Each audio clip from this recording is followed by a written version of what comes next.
Okay, here's how I'd like to letter. And I saw that you had a lettering thing picked out already. If you will type it on your computer and then print it out, you can use tracing paper. I just drew this one. But you can use tracing paper and put it right over there. And if you know how to use tracing paper, then you don't really need to know this, but you follow your design on here with pencil, or you can do the top layer with Sharpie so it doesn't smear. But then you're gonna flip it over and actually fill in on the back of your design on your tracing paper and get a pretty good coat of pencil on there. And you can use this as a transfer and put it on your painted design.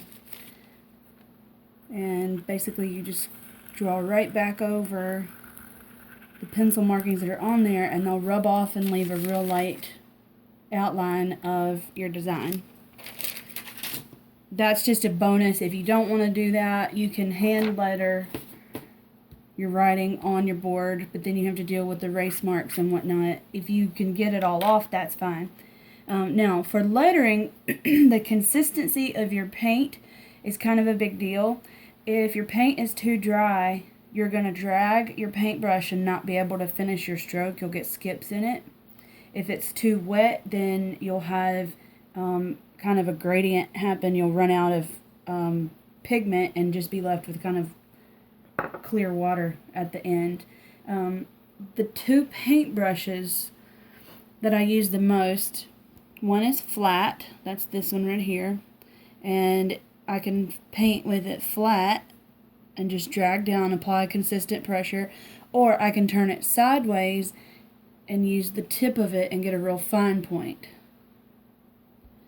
So by turning and using the fine point and then swirling back down into your big tip is how you get kind of some of the curves.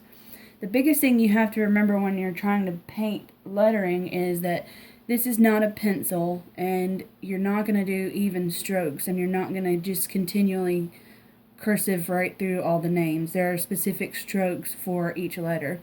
Now this fine point, it's a round brush. There's an even longer one called a highliner that I can show you in a minute. This is for your detail work. Like at the end of this stroke right here, I don't really like the way it turned out because I didn't apply the right amount of pressure. So I'm going to go back at the end and kind of close some of that up.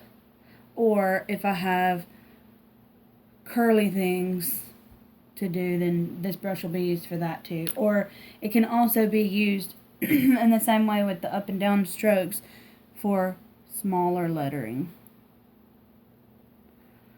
So that one is used more like a pencil when you're writing like that, but let's get to the big letters. Okay, I'm going to get a little paint on my brush. You don't want it to be overloaded. This is precision painting.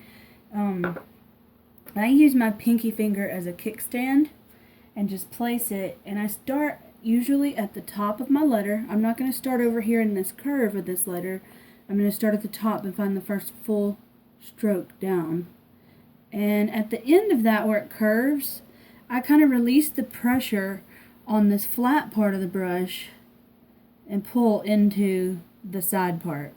Now that does take a bit of practice to do. If you've ever done calligraphy, you'll kind of understand that concept, where you take the blade of your pen and just kind of pull up and back. Now this stroke over here on the side, I'm going to do with the narrow edge. I'm not going to lay my brush on flat. I'm going to stand it up tall. So pinky finger down again and narrow edge, come right in. And that's not a great connection right there. What I would do is after everything dries, I like to come back and kind of look at it all and say, oh, I don't really like that curve. It doesn't look loose. I'm just going to fill in with my detail brush. And there are painters with a lot more experience than I have that can just whip these letters out. They've probably been taught by somebody, and they have better techniques, and as you practice, you'll figure out your own technique. Just one more time, at the top of this letter, I want it to be thin here and fatter in this part, so I'm going to start with my brush up And as I come down this R, I'm going to lay the brush down a bit more into, and then I'm going to pick up again, my hand's in the way, and do a skinny stroke. That's all in the pressure that you put on this part of the paintbrush. So light pressure, standing straight up, you're going to get that skinny line. And if you're doing the light pressure and then you switch, you want a fatter line, all you have to do is apply more pressure and lay the whole side of the brush down. And you'll get better at curving those around just as you get more confident with what you're trying to do. Now I'm going to go back and do some of these little details with my small brush. And like I said before, this one does kind of work like a pencil. So you can fill in that way. When I do manuscript writing, that's a lot easier than all the curly Q stuff. Basically, think back when you're in kindergarten and they're teaching you to write and they have sticks for the ends of the letters and then they might do a ball. Well, on the ball part of it, again, you're going to hold the brush up, flatten out, and then back straight up to get the more narrow part. It's all in the tip of this brush. And now I like to go in one direction, top to bottom, left to right. And there's more things that, I could teach you later on about how the pressure at the end of the brush, if you apply a little bit more pressure, you'll get a better ending down there. Just little nuances like that. It just takes a lot of time to practice all these things, but hopefully this will give you a little more confidence to be able to fill in, especially if you do the computer printing and have a good pencil outline. So I hope that helps you. And on the paint consistency, I would say about 6 parts paint to 1 part water.